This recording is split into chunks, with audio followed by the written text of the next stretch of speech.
The corn kernels he casually pours out instantly pop into popcorn under the scorching sun. Again.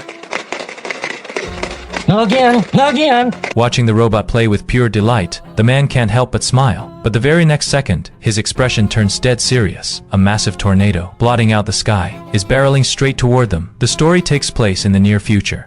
A catastrophic solar flare devastated Earth's ozone layer, wiping out most of humanity. Finch only survived because he happened to be in his underground workshop when disaster struck. To stay alive, he has to venture out regularly to scavenge supplies. Even in a full protective suit, the relentless heat still threatens his life. He spots a supermarket up ahead and signals his robot dog Dewey to split up and search. They're in luck this time. They find a decent haul of canned goods before leaving any location. Finch always marks it on his map. 15 years into the apocalypse, he has scoured nearly every inch of the city. It is time to move on to the next one. But the moment he fires up the RV, the onboard weather alarm blares. A sandstorm is closing in fast. He has no choice but to turn around and head back to base. The wind and sand are brutal, every step a struggle. But Finch never abandons Dewey. Man and machine make it home in one piece. Back at base, Finch carefully cleans the irradiated dust from his suit. Years ago, he got careless and skipped this step, and it gave him cancer. He knows his days are numbered, so that someone can look after Goodyear when he is gone.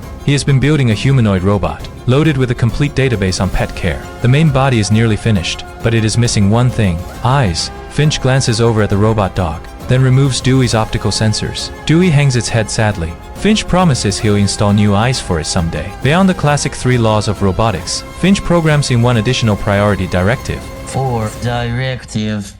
In Finch's absence, robots must protect the welfare of dog.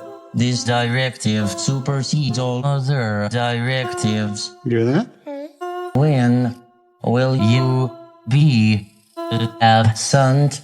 The robot suddenly asks a question that catches Finch completely off guard. Before he can answer, the base's power system malfunctions. Finch rushes to the roof to fix it. When he finishes the repair and looks up, a terrifying tornado looms on the distant horizon. He races back inside to check the monitoring equipment. The data shows the storm will arrive in 15 hours and last 40 days. The base can withstand the wind, but their supplies are nearly gone. Finch makes the call. They're driving to San Francisco. He quickly assembles the robot's limbs and personally demonstrates how to walk. 1, 2, 1, 2, 1, 2. Good. Good. Okay, stop.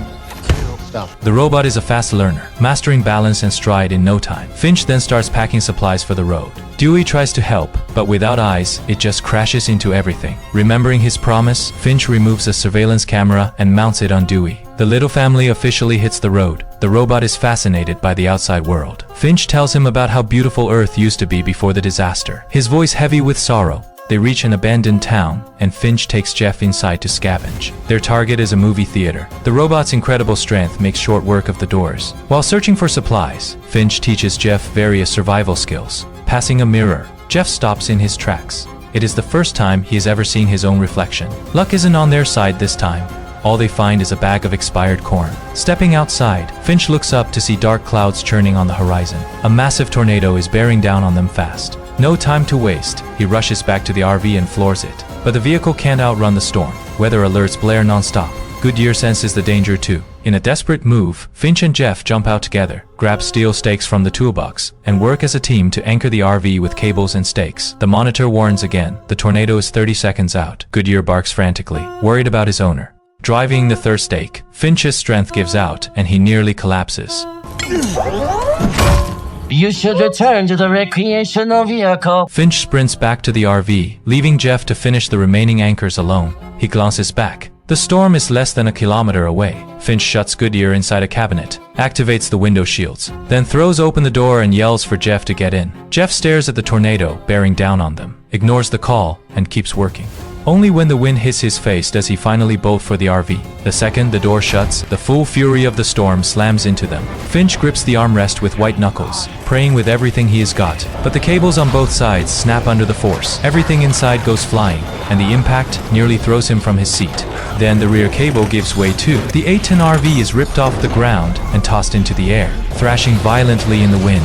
With a deafening crash, the RV slams back to Earth. Finch is dazed, but miraculously unhurt. Without a moment to recover, he checks on the others. Goodyear yawns, signaling he is perfectly fine. Dewey trots over with a torn stuffed animal in its mouth, the only casualty of the storm. Finch can barely believe they survived. Stepping outside, he is stunned to discover that every cable he secured has snapped, except the last one Jeff anchored. It is still holding firm in the dirt. He looks at the slightly clumsy robot and feels a wave of gratitude. But a new problem is already waiting. The front tire is completely destroyed. They have a spare, but the jack was lost in the storm. Just as Finch sinks into despair, Jeff casually steps up behind him, lifts the multi-ton front end of the RV with one hand, and gives him a proud thumbs up.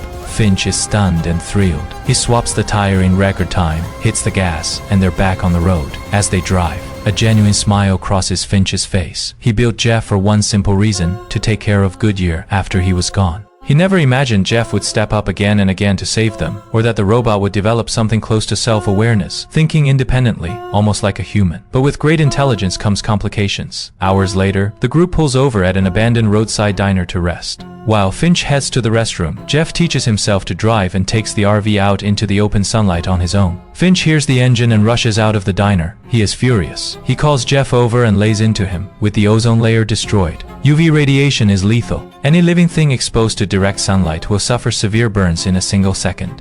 I'm sorry. I know you were born yesterday, but it's time for you to grow up!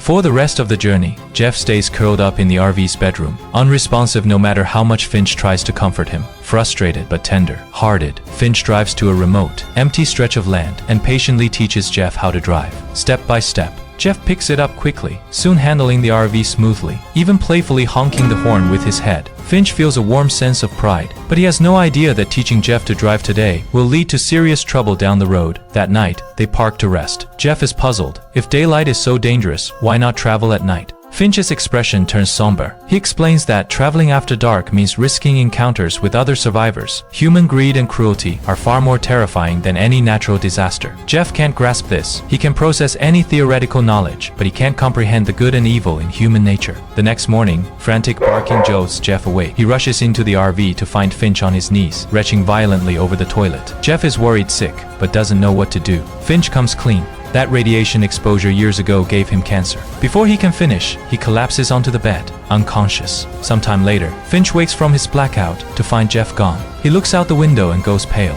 Fighting through his weakness, he struggles up and throws on his protective suit. While he was unconscious, Jeff took the RV into the city to scavenge supplies on his own. This area is crawling with danger. If he runs into other survivors, the consequences could be deadly. Finch charges into a building, and what he sees nearly breaks him. Dewey has stepped into a hunting trap. Its body is shattered beyond repair. Thankfully, Jeff is unharmed. Choking back his grief, Finch grabs Jeff and they race back to the RV. Pushing through his illness, Finch floors it to escape, but they've already been spotted. Survivors in the shadows give chase immediately. Night falls, and the RV is running on fumes. Finch decides to make one last gamble. At a bridge, he yanks the wheel hard and drives the RV off the road. Then he and Jeff push it under the bridge to hide. The solar panels on the roof are crushed in the tight space, but they manage to shake their pursuers. Finch doesn't blame Jeff. Instead, his voice thick with sorrow, he shares a story from the early days of the apocalypse.